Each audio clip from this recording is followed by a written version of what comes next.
I'd always dreamed of owning a place like this.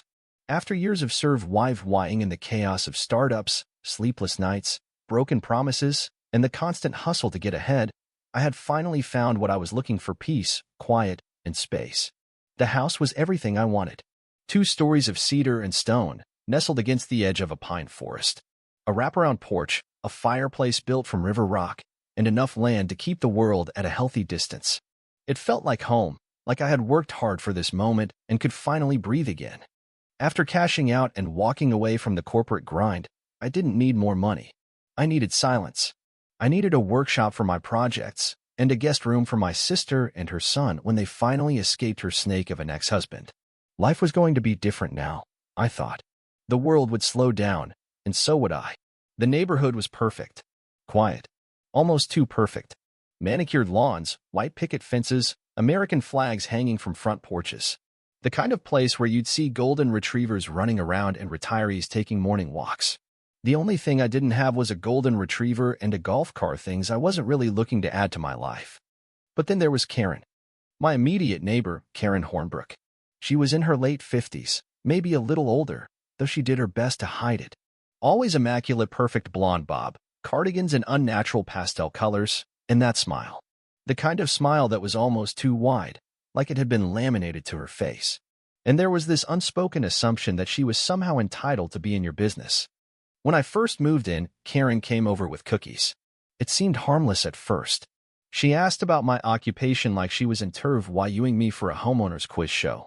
I answered politely, though it felt like she was trying to get every detail of my life. She lingered.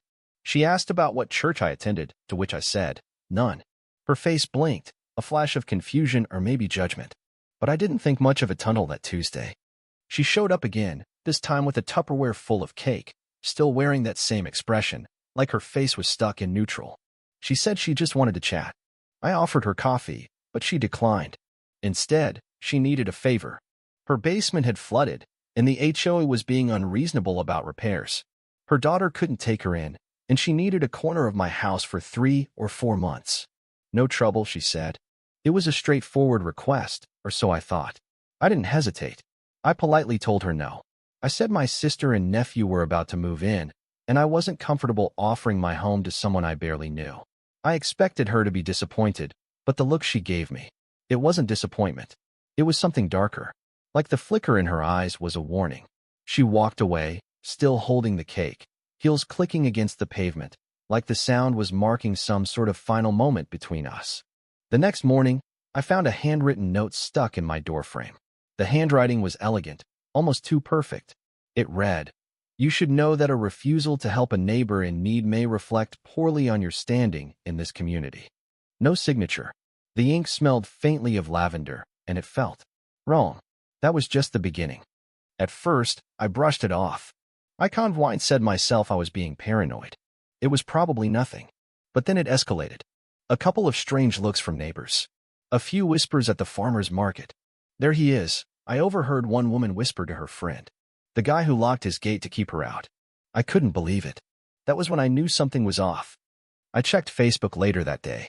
There it was, a post from Karen in the local community group. The post read, "When a woman in crisis turns to her neighbor for help and is turned away, it raises questions about the kind of community we're becoming." Underneath, there were pictures of my house taken from across the street, my porch, my windows. It was like I was under some kind of surveillance. The comments weren't much better. "That's just sad," one person said. "Isn't that the tech guy who moved in? No kids, no wife, and he can't spare a room." Someone else wrote, "Some people come into a community but never really belong." I didn't respond. I just closed the browser and stared at the wall for a while. But it didn't stop. The next time I went to the store, I overheard 2 women in the dairy aisle. One of them whispered, "There he is. The guy who locked his gate just to keep her out." The whispers, the glances, it was all getting worse. Then, it became personal. I started getting strange mail flyers for church charities, food drives, the kind of things you send to someone assumed to be spiritually bankrupt. One envelope had no return address. Just a note inside, "Your behavior or is being noticed. We are a shared community." People who used to wave as I walked now looked through me. A dad who used to jog by with a stroller crossed the street when he saw me. The HOA sent me a letter about antisocial tendencies, suggesting I attend their next meeting. I knew exactly what this was. Karen had painted me as cold, selfish, a young outsider who couldn't be bothered to help a struggling woman. And people believed her. It was getting to me. The silence from neighbors who used to wave, the awkward stares in the hardware store, the feeling of being watched. I tried to focus on my work. I had a treehouse to build for my nephew, a workshop to organize. But the silence? It ate away at me. Then came the day I'll never forget. I was in my kitchen, pouring coffee, when I heard sirens. Not one, not two, but multiple, getting closer and louder. I moved to the window, just in time to see 3 police cruisers screech to a stop in front of my house. Officers jumped out, guns drawn. My body froze. The mug slipped from my hand and shattered on the floor. Andrew Caldwell, one of them, shouted through a megaphone, "Come out of the house with your hands in the air." I couldn't move. I thought maybe it was a mistake. Wrong house, wrong guy. But they were shouting my name, and before I knew it, I was kneeling in the grass, hands raised, cold dew soaking through my jeans. They cuffed me too tight, patted me down, and demanded, "Where's the woman?" "What woman?" I asked, still stunned. They didn't answer. They stormed into my house.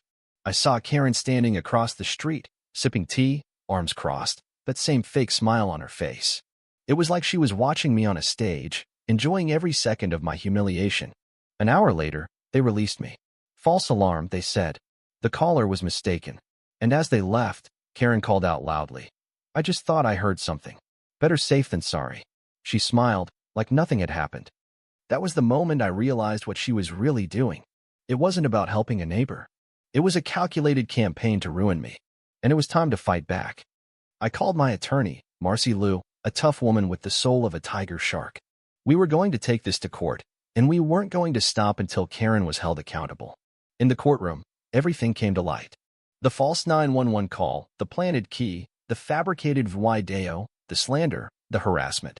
Karen was a master manipulator, but it all unraveled when her daughter, Jenna, testified against her.